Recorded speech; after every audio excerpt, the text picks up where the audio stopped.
The following presentation is brought to you by the Realm Network.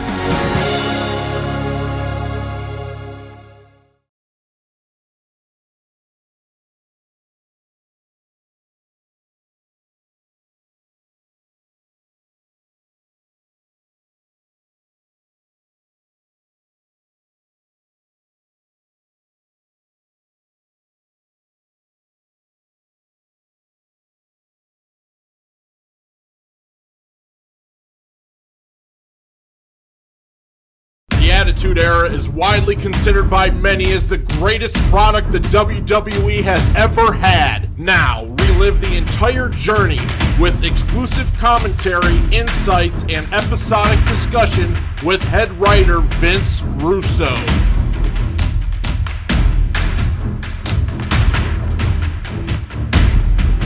Hello, everybody, and welcome to this edition of Raw, What It Was Good For. We're going to be looking at the July 20th, 1998 edition of Raw from the Attitude Era. We have a huge guest on today's show, a former champion, one of my most favorite people in the world. I'm going to bring him on in a second, but first let me introduce you to my co-host, Jeff Lane. Jeff, how you doing today? Doing good, Vince. I'm excited to run through this show. In my opinion, this is the go-home for Fully Loaded, and I think it's a great example of how to get people excited for a pay-per-view. D'Lo Brown. Benny Rue, what's going on? Look at you. Look at you, D'Lo. Wow, it's me. D'Lo, this July 20th show is all about the great D'Lo Brown because something very, very, very memorable happens to you on this show. We're going to walk down memory lane together, bro. Me and you and Jeff, hand in hand, but you're going to be the only one wearing a chest protector, bro. No, and I still got the damn. Hold on, wait. Never mind, I'll leave it in the closet. I'll leave it in the closet. Bro, I love the little facial head deal. You're always so clean shaven. I love that little edge, bro. It's my club look. I got to look mean when I'm out there pushing people away from other people, so it's just my look. Let's start with the Raw show from July 20th, 1998. I know Vince comes to the ring. The first thing that caught my eye, because it would never see the light of day today, was the guy about 3 rows deep that kept holding up his sign, "Vince sucks a fat one," which I thought was absolutely phenomenal because, bro, today you would not see that sign on TV. Vince sucks a fat one, bro. Man, that's just an example of the Attitude Era right there. I mean, that's Attitude in a capsule right there because the cool thing about Attitude were fans were allowed to speak their mind and there was no kind of, no one tried to quell what they were thinking or quiet them down, and they were right there. I mean, how awesome is that? Well, D'Lo, you're going to see a couple of more signs of the Attitude Era throughout this show, especially when a woman unleashes her boobies to DX, which I don't think would happen in today's landscape. No, and that happened a few times. It didn't take much prompting, but we saw a lot of boobies back in the day. And we're going to talk about that because I'm telling you, bro, D'Lo, there are a lot of people out there that think that those girls were part of the act, and they absolutely, positively were not. No. And we're going to talk a little bit about that, D'Lo. Gotcha. All right, go ahead, Jeff. Like I said in the open, this is the go-home show for Fully Loaded. A great example of how to give people reasons, if they didn't have enough already, to throw down their money for the pay-per-view this coming Sunday. Vince is in the ring, and he calls out Taker, and just like last week, he asks him again if he's in cahoots with Kane. Taker doesn't answer him, so Vince responds by putting him in a handicap match against Kane and Mankind tonight in the main event just to teach him a lesson. And then Vince tells Undertaker to go to hell, like Taker told him last week. So Taker responds with a choke slam to Vince McMahon, and then Patterson and Briscoe and Slaughter run in hilariously to try to make the save, and Undertaker destroys them as well. D'Lo, you were going to appreciate this, bro, because this was my favorite part of the first segment, and you will understand this, D'Lo, having been there during the Attitude Era. Mm-hmm. First of all, Jeff, I just want to point out that JR, Vince, questions equal hooks. The more questions you can ask the audience, the longer they're going to sit there to get answers to those questions.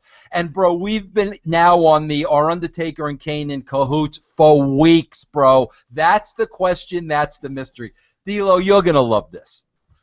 the best part of this for me, D'Lo, because D'Lo, this is something else that does not happen today.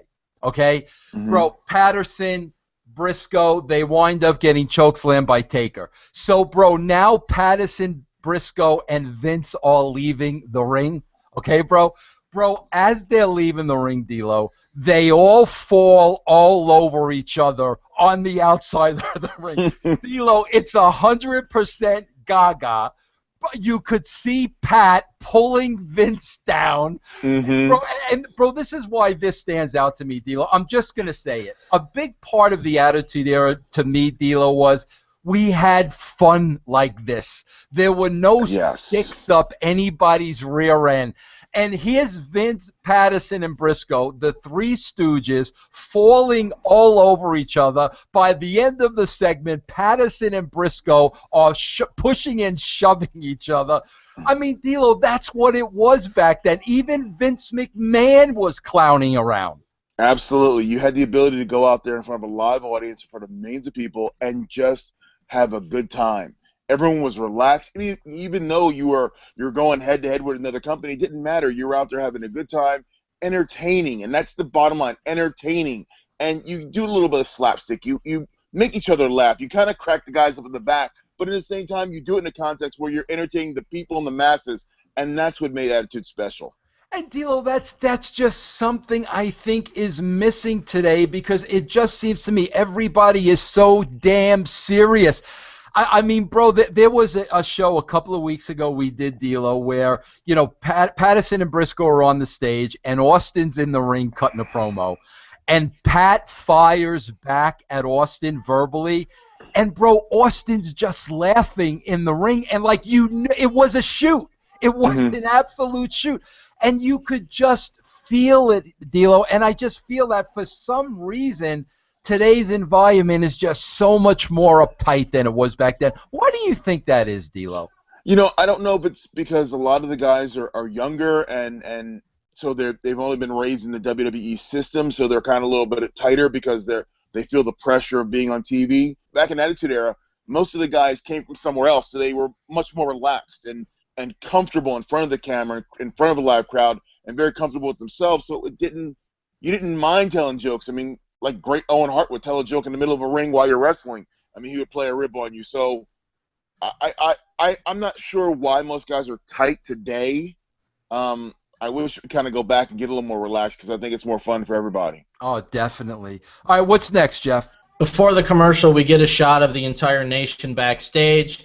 JR says that one of them will be challenging Triple H for the European title. We just don't know which one yet.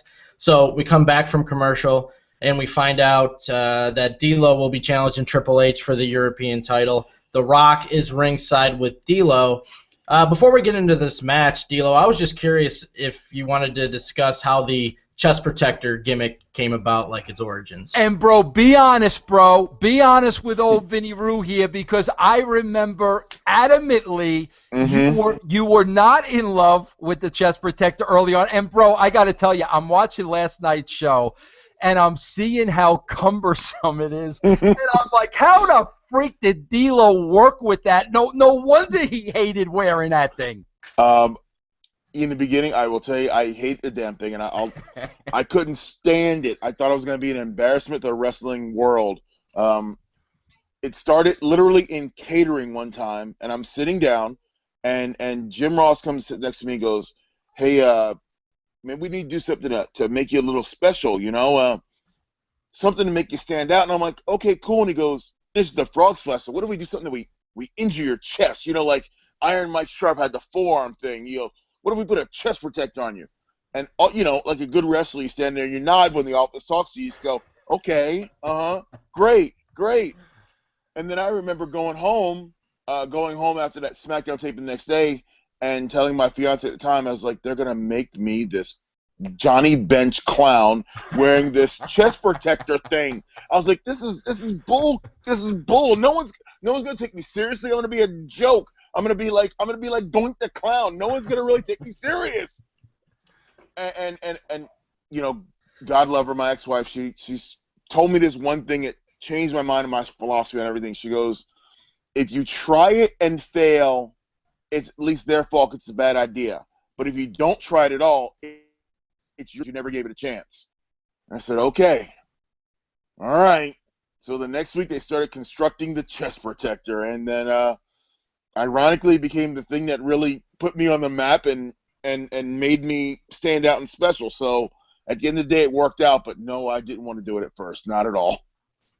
You know, Jeff, I want to point something out because I want to point like a 3-week character build with D'Lo to make people really understand what character building is.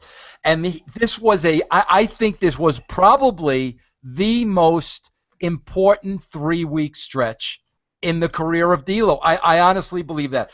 I want to back up before the chest protector. Mm-hmm. And D'Lo, I tell you this all the time. It doesn't matter what you're doing for a living now or how much money you're making. I hope that Brian James is getting a percentage of your pay to this day, because 2 weeks ago or last week, 2 weeks ago, we literally saw the Road Dogg do a better D'Lo than D'Lo. That is one of the most memorable moments to me. And, bro, that got you over huge. So let's start there. What are your thoughts and feelings about the Road Dogg D'Lo impersonation? I thought it was one of the most incredibly funny and creative things I ever saw in wrestling. And without a doubt, I owe Road Dogg a percentage of whatever I'm making from this point forward in the wrestling business, because on that day, he went out there and did an ocean of me. And at that point, I was there. I was bow tie guy, and then I was D'Lo wrestler. But really, people didn't see the fact that I was doing my strut on my head shake, because really people weren't paying attention that much. You know, there was The Rock, there was Godfather, there was Ron Simmons. So it's kind of like I was the fourth guy in the background. And then Road Dogg goes out there and does me and shakes his head and struts all around, goes in the turnbuckle and does all this stuff. And then 2 seconds later, here I come to the ring and people go, oh my God, he really does do his head like that. Oh my God, he really does strut like that. And from that moment forward, people paid attention to the character of D'Lo, and it was a very quick rise after that in terms of, being part of the roster and being productive. Yeah, because, Jeff, from there, we went from that to the chest protector to the following week. What happens in this match?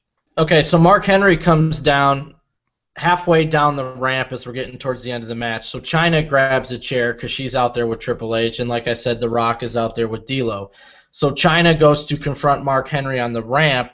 So the ref gets out of the ring. He goes to keep them separated while he's distracted. The Rock slides in the ring, gives Triple H a rock bottom. D'Lo covers him for the win. Ref comes back, makes the count. D'Lo Brown is your new European champion. D'Lo, what do you remember about this match? Because I will tell you this, D'Lo. I mean, D'Lo, in 2016, the Intercontinental Championship is not even over anymore. Mm-hmm. I say this all the time. Bro, between you and X-Pac, you two guys got the freaking European title over huge. It meant something. What do you remember about this match? What do you remember about the European Championship run? I remember everything about that match, to tell you the truth. There's very few matches that stick out crystal clear in your memory bank, because they all tend to blur together. But I can remember almost every second of that match, from walking the ring, being nervous as hell, knowing where we were going and what we were going to do, and hoping I could live up to what was being presented to me, to being there with Trip, because this is one of the guys who were one of the top guys, and I'm pretty much underneath at that point. So being nervous, make sure I didn't want to mess up, make sure I wanted to nail everything and be my character, present a great match, and people see me in the celebration after and go, man, you did a great job of acting. There was no acting there. I was genuinely happy that I was a champion of Europe, and I was genuinely happy that I won my first title in a company that I probably shouldn't have been in the first place. So I was over the top happy. That was a very true and honest reaction, holding that European title, just clutching it like it was my girlfriend. Yeah, no, D'Lo, that was one of my notes. I love the way you sold it when you won it, and I love the victory celebration in the locker room afterwards. Yeah, bro, you could tell that, listen, man, this, bro, a lot of people, D'Lo, they don't understand, and like I'm guilty of this a lot, and people get hot at me because I kind of, have said a title is a prop. And, to me, it like really is. Nobody really wins a title. But to the boys, when you put a title on somebody, they did achieve their place in the company. They weren't really champions, but by putting a title on them, it has significance that they were somebody and established themselves in the company. So can you really like explain, even though nobody really wins a belt, what was the importance of you getting this first one? Oh, here's the deal. You're right. No one wins a belt, and it's all a storyline. But when a company feels confident enough to put a title around you, whether it be the European title or whatever, it's an affirmation that your character can help draw money. You're relevant, and you're given an opportunity to be on the main stage, showing your skills because the company, the office, the bookers, the writers believe in you enough that you're a guy that can hold the audience's attention for the 8, 10, 12 minutes that you're on TV. And for the boys in the back, that is a huge pat on the back. That is they believe in me. And you can't put any more real than that is when you have the WWF, WWE believing in your character enough to use you in that way. It is important. It is humbling, and it's you get awestruck. And I couldn't imagine. I had the European title and the Intercontinental. I couldn't imagine when they put the world title on you, and it's like, you're our guy. The company's on your shoulders. This is you, now run. They put the title on you. It means a lot. It's important, and we as the boys in the back, we feel that, and there's a certain amount of pride when they put a title on you. Yeah. Okay, D'Lo, I want to go quickly through this. I want to ask you next, Jeff. We had the Brawl for All with Dr. Death and Pierre, and Dr. Death mauled him. Dr. Death was throwing bombs, and bro, let me say this too. Pierre's a tough guy. Carl Ouellet is a legitimate tough guy. So Dr. Death wasn't beating around some pansy in that ring. D'Lo, break this down with me honestly, because I read some Sean Waltman comments last week, and he wasn't particularly thrilled with the Brawl for All. I had a completely different take on it than Sean. What was your take on this Brawl for All, D'Lo? When we saw it, we first heard the concept, we were like, what is going on here? And then it was kind of like, all right, we're going to find out who really is tough out there for real. Not in a wrestling term, but, there's always these guys who are great bar fighters or, posture as great fighters. You're going to find it out. It exposed a couple people in terms of, they weren't that tough as people thought they were. But it was entertaining in the back. Yeah, and you're right about that because, Jeff, there's a match later on in this show where they just show highlights where one of the Harris boys, bro, 8-Ball. D'Lo, would you believe this is an absolute shoot? I want to get your feedback on this. Okay. I've been buddies with the Harris boys, bro, since 1994. D'Lo, I still can't tell them apart. I can't tell them apart, D'Lo, and that makes it so difficult for me to be friends with them because I never know who's who. So, Jeff, in this episode, 8-Ball lost to Flash Funk, which I thought was a huge freaking upset. D'Lo, which one was 8-Ball? Do you have any idea? I'll tell you this. I used to call him Ronnie Donnie and Donnie Ronnie because I couldn't tell them apart. I'm being honest. That was I'd walk up and go, hey, Ronnie Donnie, because I wanted my bases covered. So, no, I couldn't tell them apart. I still can't, bro. I still can't. And, bro, here's the thing. They call me, and I never know which one it is. So, bro, I got to spend, like, the first 10 minutes of the conversation trying to get them to somehow say their name, bro. Just call him Ronnie Donnie. It covers everything. Hey, Ronnie Donnie, you got it covered. Now, D'Lo, I would assume, a good-looking, handsome guy like you, popular, good-looking, you wanted no part of this Brawl for All, right, bro? No, I wanted no part of it. I will tell you, on a very selfish note, if you remember in the beginning of Raw, I didn't have front teeth. I had just gotten my bridge put in like a month before. And I was like, I want no part of getting my bridge knocked out after I've gone all this time without it. So I wanted no part to do with the Brawl for All. Now, D'Lo, I would have to think, and correct me if I'm wrong, I would have to think, because he was a lot of everybody's odds-on favorite, I would have to think your boy, the Godfather, was your favorite going in. Oh, yeah, without a doubt. He was a bar fighter from Las Vegas who was one of the most renowned doormen/bouncers in the city. So I thought he was going to split somebody's wig out there. So I was looking forward to it. And, bro, you're still very tight with the Godfather to this day, correct? I speak to Godfather a lot. I work with him on weekends. So, yeah. I'm still tight with Godfather right now. Now, D'Lo, listen. You were one of the boys. You were in the locker room, so maybe this had a different impact on you than it did me. Bro, I never saw this Bart Gunn thing coming from a million miles away. Never in my wildest dreams. Now, to the boys in the back, bro, were you guys aware of just how tough Bart really was? We knew how tough Bart was. We didn't know he was that tough. To be honest, when we saw how he went through this Brawl for All, we're like, wow, I don't want to get near him in a fight. And in him being left-handed made everything a lot more, deadly because you're seeing things from a different angle. And he caught a lot of guys that hooked. He caught a lot of guys that hooked. D'Lo, I saw him. Have you seen him recently? No, I haven't seen him in a while. D'Lo, I saw him about 2 weeks ago. Mm-hmm. His head was shaved bald. He had sunglasses on. D'Lo, he was like D'Lo. You know the thing from Fantastic Four? Yes. Bro, that's what he freaking looked like. Wow. I mean, bro, to this day, D'Lo, I'm not kidding you. If you put him in the ring with Brock Lesnar right now, I would say the odds would be 50-50 that he could beat him. Wow. Unbelievable, bro. Unbelievable. All right, Jeff, what's next on the show? This is my favorite part of the show, obviously. Anytime Mrs. Yamaguchi-san was on the screen, that was my favorite part of the show. So we get a replay of the Val Venis film with her from last week. So Kai and Tai's out there, and Mr. Yamaguchi is going to punish his wife for disgracing him. So they're going to do this Japanese ritual where he has to crawl between her legs, and he's going to spank her with this paddle. So she gets down and she starts to crawl, and then Val Venis comes in for the save and clears house.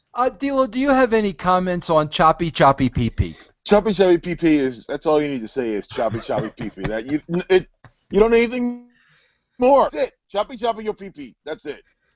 I mean, D'Lo, was it me, or after a while did you really start believing that Val Venis could legitimately be a porn star if that's what he chose to do? And the history, full disclosure, I knew Val before we got the WWE, and watching his character, yeah, he could be a porn star. I think he'd go out there and, Ron Jeremy, John Holmes had nothing on Val Venis. D'Lo, I got to share something with you, and again, it's the Attitude Era. And it's what the Attitude Era was all about, and you'll get a huge kick out of this. Last week we showed, Val showed the video, the Land of the Rising Venus, mm-hmm. and Yamaguchi's son's wife was, performing an act on Val while he was in bed, but it was like that mosaic tile where you couldn't see who it was. Yeah. Shawn Michaels is on color for this. You know what Shawn Michaels says? Oh, God. What? Why are they blurring out the agents? Bro, could you imagine, D'Lo, in 2016 getting away with that? You couldn't get away with that at all. But that's so funny. It's so that's so backstage. It's ridiculous. Yeah, and bro, not only did he say it, but we even had a 5-second delay, and we let it make air. No problem whatsoever. Yeah, Attitude, you could get away with a whole lot, Attitude, and here's an example of it. Why are they blurring the agents? Yeah. Awesome. Yeah, all right, go ahead, Jeff. Well, Vince, not only that, did you see when they showed the replay on this episode, they aired that part again, and yes, they didn't even they had Shawn say it again, just in case you didn't hear it the first time. Golly. Next is Skull versus Animal. an Animal comes out by himself, and he keeps looking for Hawk, and he's waving like, come on, come on. He's upset because Hawk's not there. So DOA, they attack Animal before the match can start, and they hold him down, and Paul Ellering got on the Titan motorcycle, and he was going to roll right over Animal, and then Hawk finally makes it out for the save, but then DOA gets one up on him as well, and we're going to have a tag match coming up at Fully Loaded with those teams. Yeah, and again, Jeff, just every character has their place on the show. You see them week after week after week after week progressing the angle in some way. I know next we had Double J and Steve Blackman. Yeah, and this was pretty much building the Owen Hart Ken Shamrock deal. So Blackman comes out and he sees that Southern Justice is out there with Jarrett, so he heads to the back and he comes back with Ken Shamrock and Dan Severn for his backup to even the odds. And during this match, JR announces that at Fully Loaded, Shamrock will be facing Owen in the Hart Dungeon. So that's coming up on the pay-per-view. And that Dan Severn will be the referee for that. So Blackman gets the win here, but then Owen gets a cheap shot in on Shamrock after the match and throws him into the ring steps and hightails it out of there. Hey, D'Lo, I want to ask your opinion on this. Mm-hmm. D'Lo, I don't know what it was, but back here during the Attitude Era, to me, okay, D'Lo, you could look at everybody on this roster and say, okay, maybe that guy's a wrestler. They look like wrestlers. Mm-hmm. And, bro, even the undercard guys, I mean, bro, when you look at guys like Skull and April, bro, when you look at guys like Southern Justice, the Godwins, bro, everybody looked like a legitimate wrestler.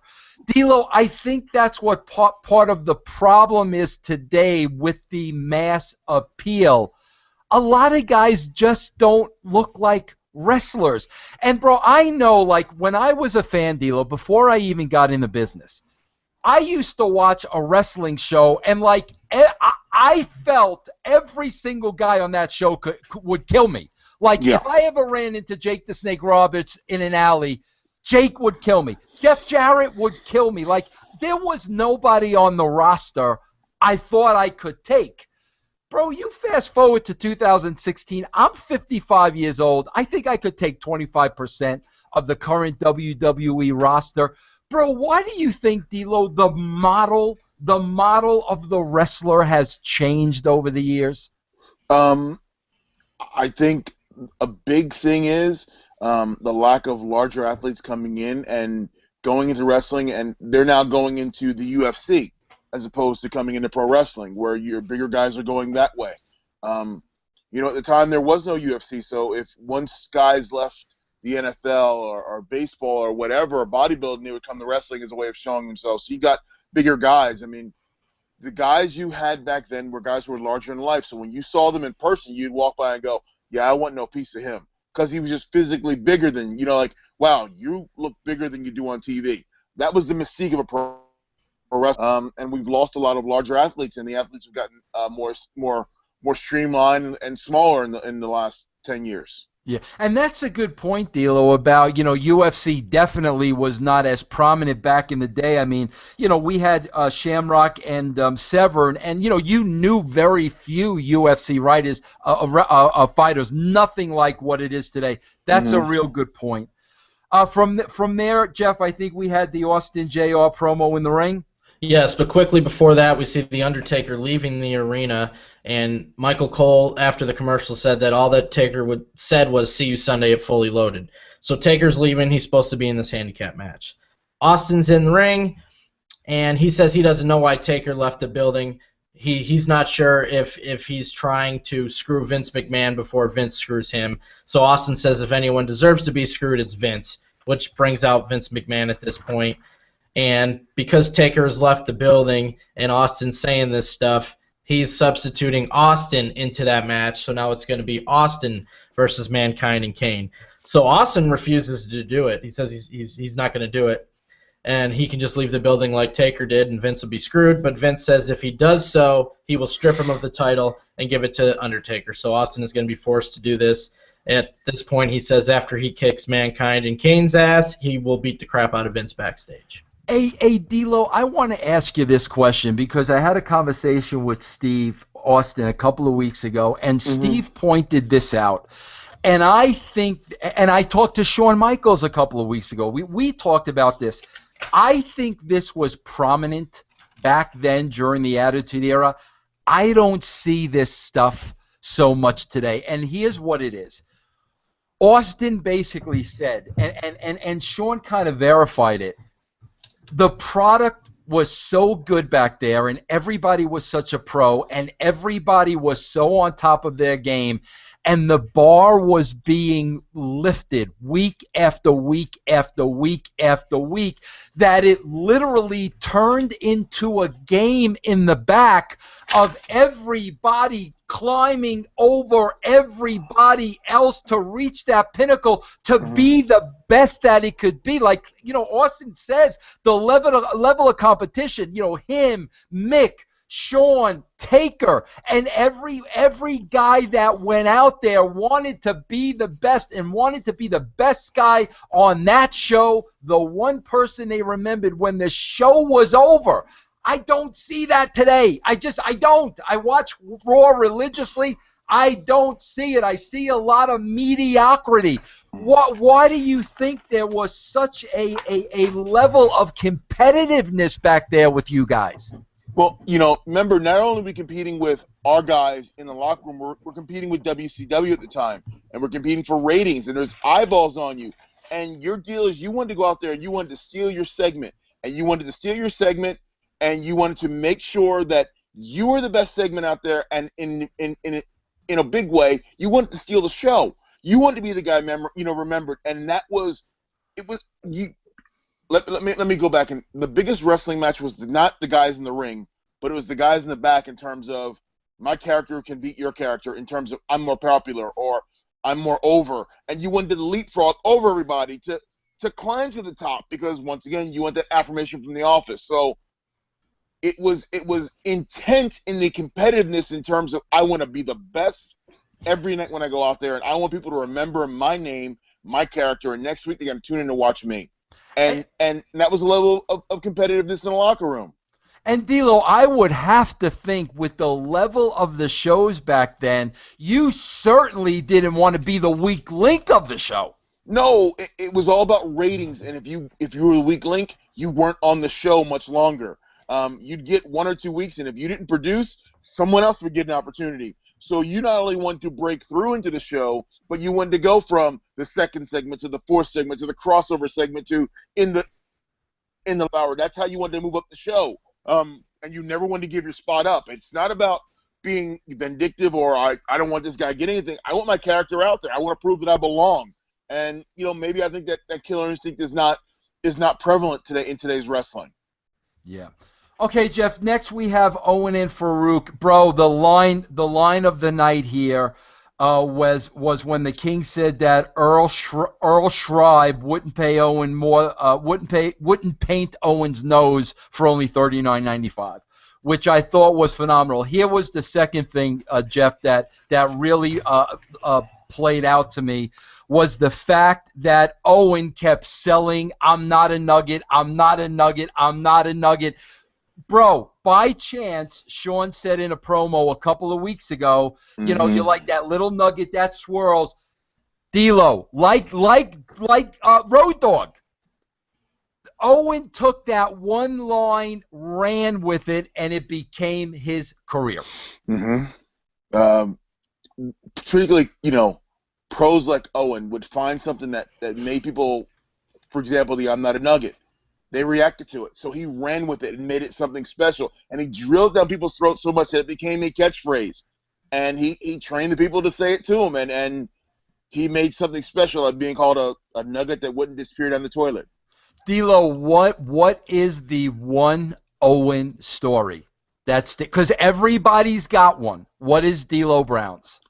I remember this. I'll tell you this. It was my first year in the company, and I am very nervous and green. I'm doing a house show with Owen. I don't remember the city. I'm basically hurting the hell out of him in the ring. So he keeps telling me to relax. All right? So we're wrestling around. He looks down and goes, hey, your boot's untied. And I go, oh, damn, my boot's untied. He put me a chin lock. Your boot's untied. So I reach down and tie my boot up. We do something else, wrestle around.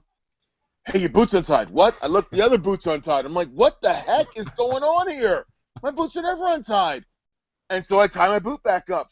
And then Owen wrestles around, and he goes, hey, ref, your boot's untied. I look over, he's unlaced the referee's shoe. I'm like, how is he doing this? We're in front of 15,000 people. How is he untying shoes? And that's my Owen story. He was an incredible practical jokester. He was that good in the ring. He could be telling a joke, entertaining, and be in full control. And I loved every bit of him. Jeff, how many times do we talk about, like, the wrestlers, they forget their characters in the ring because they're too busy memorizing their spots. So, like, they throw their character out the window. Bro, Owen is untying people's shoes in the ring. I think that tells you right now how, where the business has gone. I come on here and I tell stories. I think sometimes people don't believe me. So when I have the boys on, I ask them to confirm my stories. Okay. I'm going to ask you to confirm another one, D'Lo. Okay. The next segment revolves around Jackie and Sable as we're getting ready for the pay-per-view with the infamous hand-painted hands on Sable's nude bosoms. Gotcha. Okay? Yeah. D'Lo, can you please tell the audience out there, bro, I always say this, legitimately. I think Jackie could have legitimately taken 25% of the roster even during the Attitude Era. D'Lo, how tough was Jackie Moore? Miss Jackie was the honey badger before there was a honey badger. That girl was the toughest woman I'd ever seen in my life. You didn't want to get in a fight with her. Her reputation from Memphis, the area, preceded herself. Texas preceded her.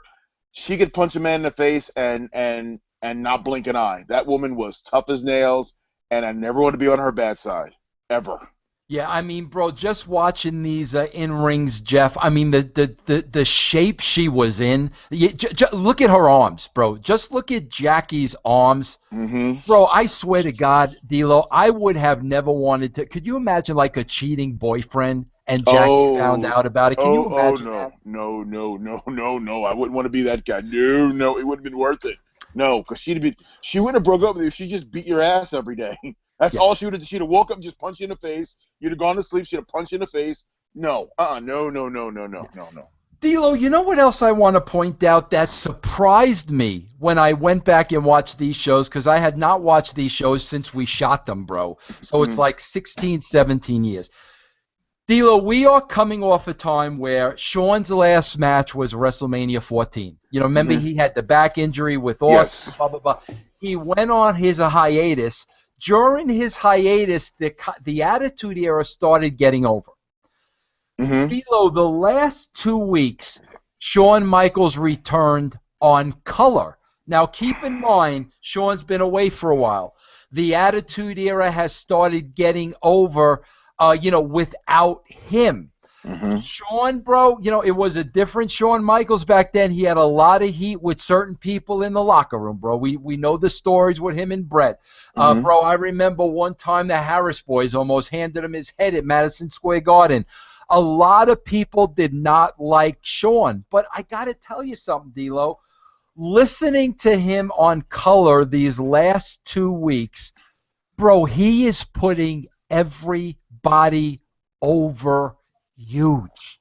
Yeah. From The Rock to Triple H to Austin, he is putting everybody over huge. And D'Lo, that really told me a lot about Shawn, because you know how the boys are. Not everybody would do that, bro. No, and Shawn's a professional because he believes in wrestling, and him going out there and putting people over on commentary is his way of helping the business prop it up. Because here is Shawn Michaels with all his credibility. If he's saying this guy's good, the people at home are going, damn, this guy must be really, really good. So it's his way of helping the product by putting the boys over. I mean, you do nobody a service at all if you go out there and go, oh, this guy stinks. This guy stinks. I could do better than that. That doesn't help the product or help anymore. In fact, it doesn't even help you. You put everyone over. You make everyone greater than what they are, and that makes the business better. Now, D'Lo, here was another Attitude Era line delivered by Shawn that I don't think would make it on today's broadcasting. This was a match, I'm sure you remember too, D'Lo. This was a great match between Rock and X-Pac. A really, really great match. Great psychology, no crazy spots. And at one point in the match, I think X-Pac face planted The Rock. And Shawn basically said that was a variation of the carpet munch. Do you think that would make it in today's broadcasting deal? In one word, no. No, not at all. D'Lo, doesn't it seem like, though, for some reason that only Shawn Michaels could get away with that stuff, bro? Yes, because if I said that, I might get fined and suspended, even though I don't work for the company now. So, yeah, no, only Shawn can get away with that. And I can't believe he said carpet munch on TV. Yeah. Wow. Now, bro, there was also a great spot in this match, D'Lo, where you hit the ring coming over the barricade. And, bro, you take a little bit of a bump. Your boot gets caught in the rail or something. Yeah. Bro, Shawn, without missing a beat. You know what Shawn says, bro? What? Here comes Mr. Nimble. Yeah, bro, no. like that, bro. I popped huge, bro.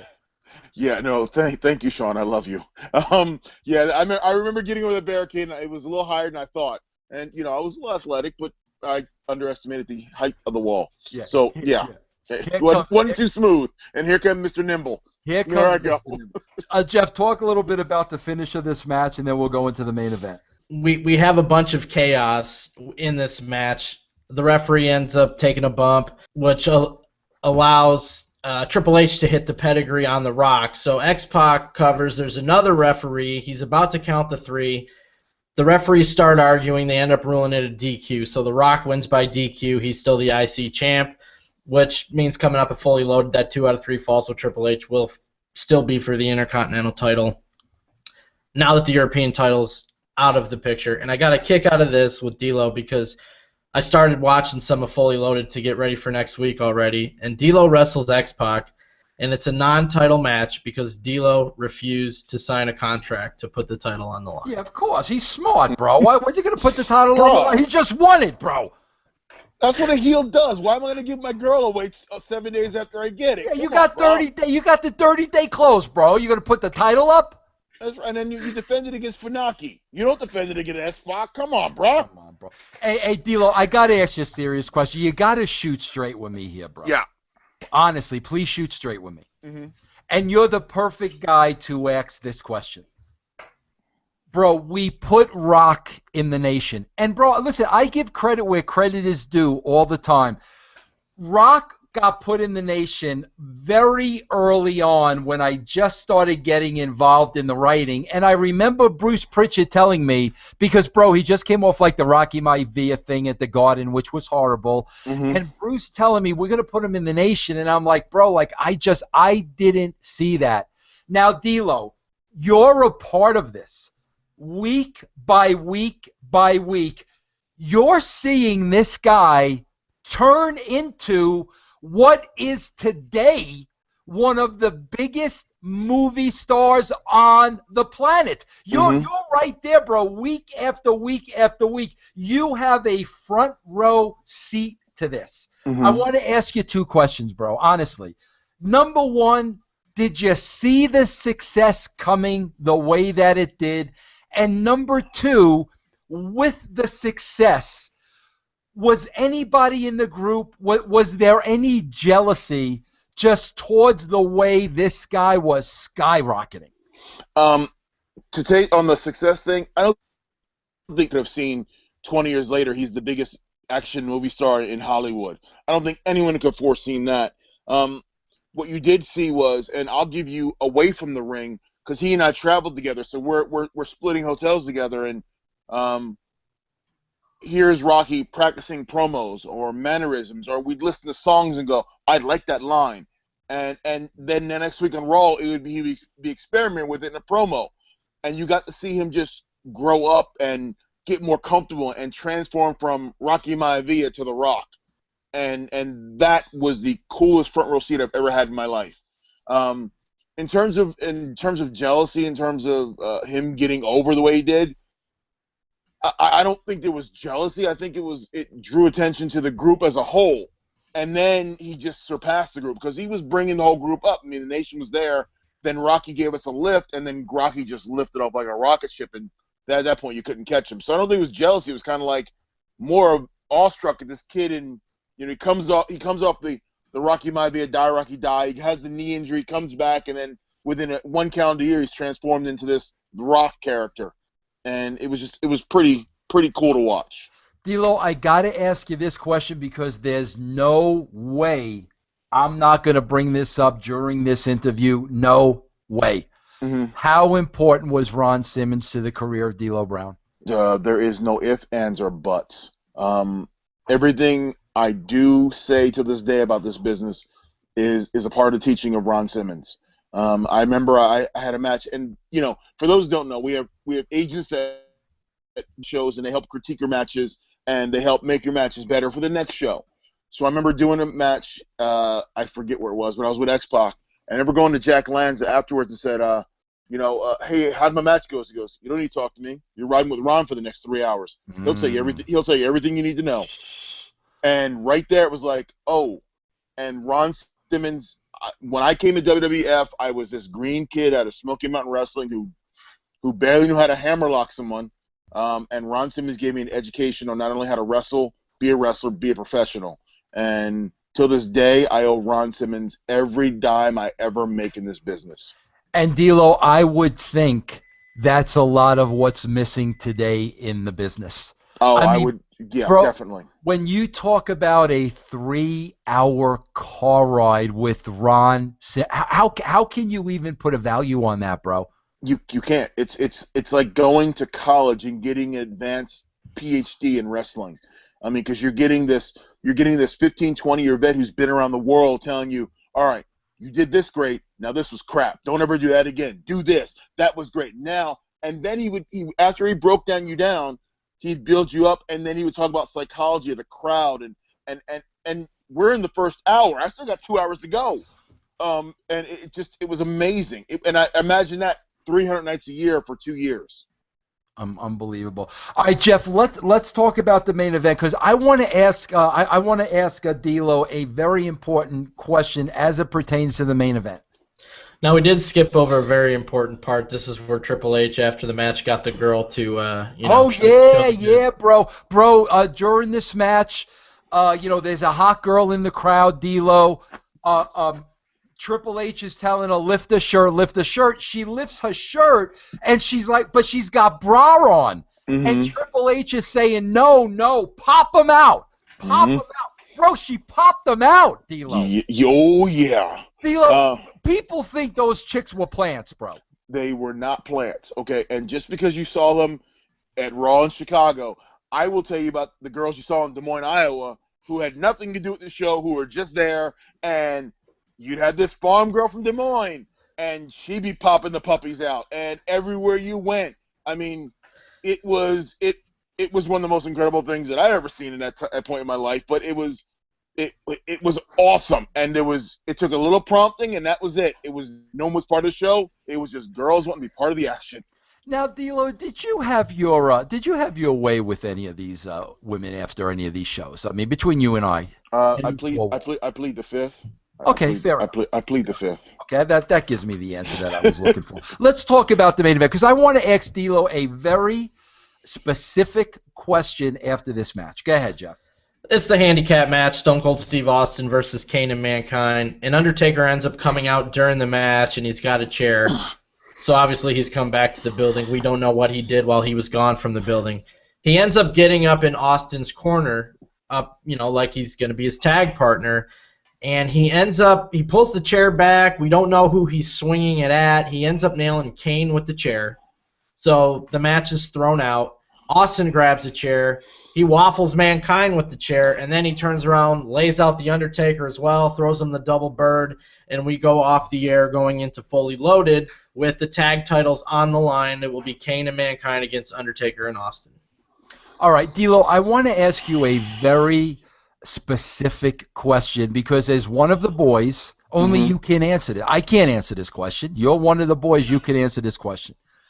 Look at the array of talent and look at the veterans on this roster. We're talking about Ron Simmons. You're talking about guys like LOD, that are legends and have been around forever. You're talking about Stone Cold Steve Austin. Someone eating dinner? I just heard like silverware. You're talking about, a guy like, The Rock.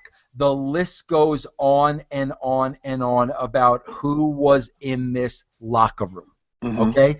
D'Lo, as one of the boys, with the array of talent and the veterans in this locker room, what made Taker the locker room leader? Explain that, because a lot of people talk about it, bro, but a lot of people don't pinpoint it.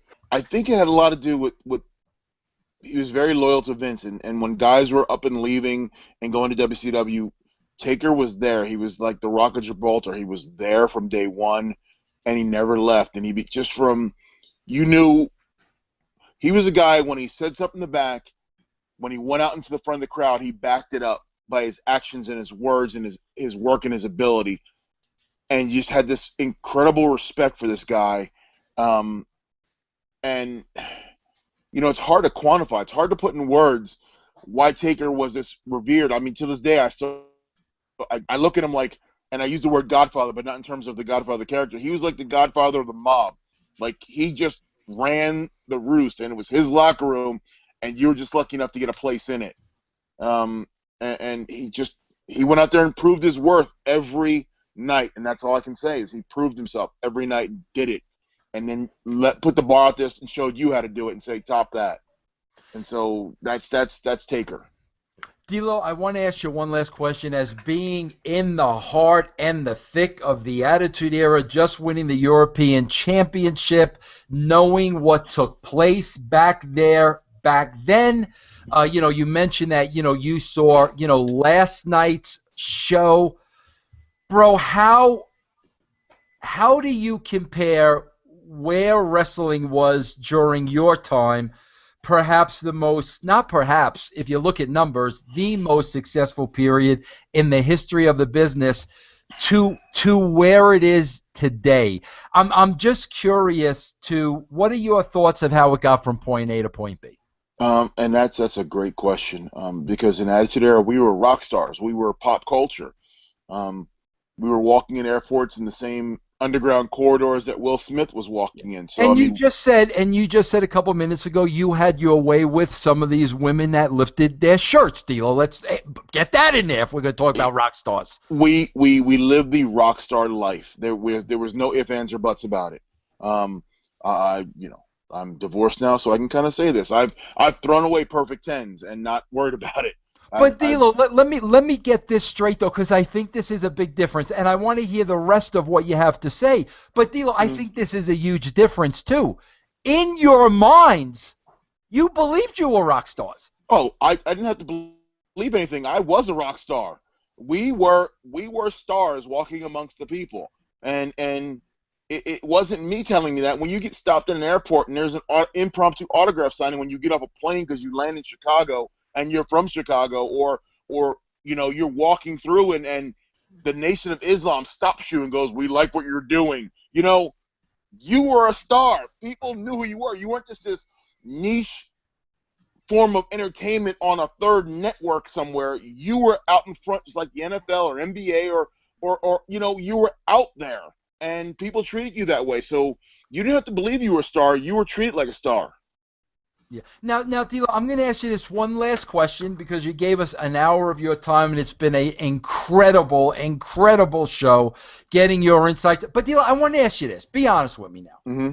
We just saw The Godfather go in the WWE Hall of Fame. Now, with all due respect, you guys were a part of that same group, a very popular group for a very long time. Mm-hmm. Me, personally, I don't know how you could put a Godfather in the Hall of Fame. I don't know how you could put a Ron Simmons, in the Hall of Fame. A Rock will be in the Hall of Fame. I'm sure a Mark Henry will be in the Hall of Fame for the 20 years he's put in over there. Mm-hmm. I don't know how you can't, you don't put a D'Lo Brown in the Hall of Fame, who was just as successful as those guys. D'Lo, is that something you think about? Is that something that's important to you? It's something you think about. You're like, you want to see your career encapsulated for history purposes, for posterity. But in my opinion, I don't think I did enough to be a Hall of Famer. Just my opinion. I mean, I had a nice run. I was part of a great group. I think as a whole, the nation could go in the Hall of Fame, but me as an individual, it would be great, but I don't see it happening. I just don't think, in my opinion, I don't think I did enough to be a Hall of Famer. But D'Lo, and I don't want to go off on a long tangent. What is I don't think I did enough mean? Are we talking about a fictional one-loss record here? I mean, what are we talking about, bro? Relevance in a character. I don't know if I made a big enough impact as a character to be one of those who were remembered. I mean, you look at the Hall of Famers that are in there. You look at Ron Simmons or even a Godfather, the Godfather characters that had a 15-year run there. I had a 7-year run in it. Well, I don't know if it was that. I know I had some times where my character was over, but I don't know if that meant enough to be a Hall of Famer. But D'Lo, here's the thing where I think people miss the boat with this Hall of Fame. Without guys like you, would there have been Rocks and Simmonses and Austins, et cetera, et cetera, et cetera? Like, here's the perfect example, bro. I bring this up all the time, and you'll appreciate this, D'Lo. How is Steve Lombardi not in the Hall of Fame? Because he lost a lot more matches than he won. How many of those matches allowed other people to go on to greatness? Without Steve Lombardi doing all those jobs and being a mid-card guy, who would all those Hall of Famers have beaten over the years? You see what I'm saying? Do you think there's relevance to that argument? Oh, without doubt. Now, Steve Lombardi should be in the Hall of Fame because everybody who's somebody, he's helped in more ways than you'll ever know because he was the guy on house shows helping polish their character and getting them over. So, yes, there should be a special wing for a guy like Steve Lombardi. I mean, without him, no one is there. Well, D'Lo, last question. If D'Lo Brown, by some hook or crook, some travesty, doesn't get into the WWE Hall of Fame, bro, could we at least send the chest protector? Will the chest protector have a place in the WWE, like Pete Rose's bat? Yeah, it should go down like Iron Mike Sharp's wrist, forearm guard. It was something that that's right. People may not remember the guy who wore it, but they remember the gimmick. And that, to me, the chest protector has its place in the Hall of Fame. Well, bro, you're out of your mind, D'Lo, thinking that people are not going to remember the guy that wore it. You're being humble and you're being ridiculous. You are a huge freaking part of the nation, bro. Huge. The titles that you won, bro. You are a pros pro, bro. Listen, if there's a definition of a pros pro, it's D'Lo Brown. I knew as a writer every time what I was going to get with D'Lo. It was money in the bank. He was going to perform every week no matter what you asked him to do. Bro, there's nothing more valuable to a writer than that. I could tell you that much. Oh, and I appreciate that. And thank Ron Simmons because he beat it into my head. That's how you had to be. That was professionalism. D'Lo, can you tell everybody out there here on the Realm Network, where can they follow you these days, my friend? You can always find me on Twitter. I'm at D'Lo Brown75 on Twitter. I'm the only verified D'Lo Brown. There's a couple fake guys out there, but I'm the only verified one. I'll talk a lot of Chicago Bears football. I'll talk Liverpool soccer, and I'll show you what I'm eating from time to time. So you can get a little insight on me. And I didn't want to go down this road as we wrap up this interview, but I haven't. And I got to be honest because I'm very honest with this show. People know that my honesty gets me in trouble. But some of my favorite memories with D'Lo, and we didn't get a chance to talk about it because this was an Attitude Era show, come to mind at TNA during football season when D'Lo was the agent of a match and was nowhere to be found because he was somewhere in the television truck watching his beloved Chicago Bears on game days on pay-per-view. Is that correct, D'Lo Brown? This is correct. I have been loyal to the Chicago Bears since I was 9 years old, and I could always find time to watch a game. So, yeah, I would go off and I would convince the guys in the satellite truck to find the signal and You can always find me. If you call me, I'll be like, I'll be right there. Just let me finish halftime. I'll be right there. So yeah, I would always be in the truck, or if it was on TV, I'd be watching my Bears play. Yeah. Well, D'Lo, listen, I want to thank you for the time today. What an enlightening show. What a beautiful and great person you are. I'm proud to call you my friend. I thank you so much for joining us today. Love you, Vinny Real. Anytime you need me, you know you always have me.